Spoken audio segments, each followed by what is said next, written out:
की भी साथ मदद करनी चाहिए जो ज़रूरत से बहुत लोग मुतासिर हों।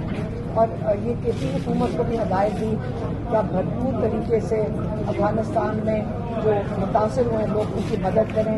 और उन्होंने कहा कि ये किसने किया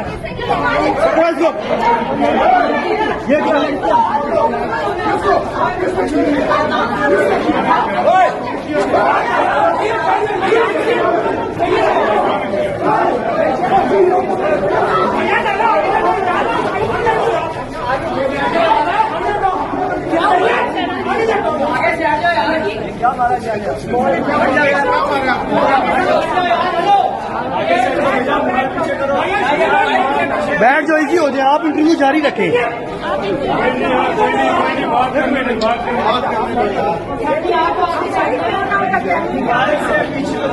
आप जारी अच्छा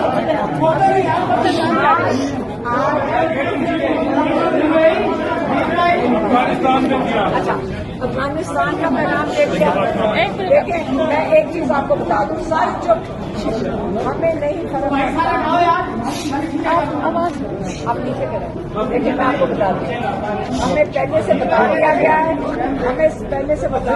है, कि एजेंसियों को बड़ा गुस्सा है, आपके ऊपर ये होगा, भी करेगी, हम फिक्र ना करें, जो मर्जी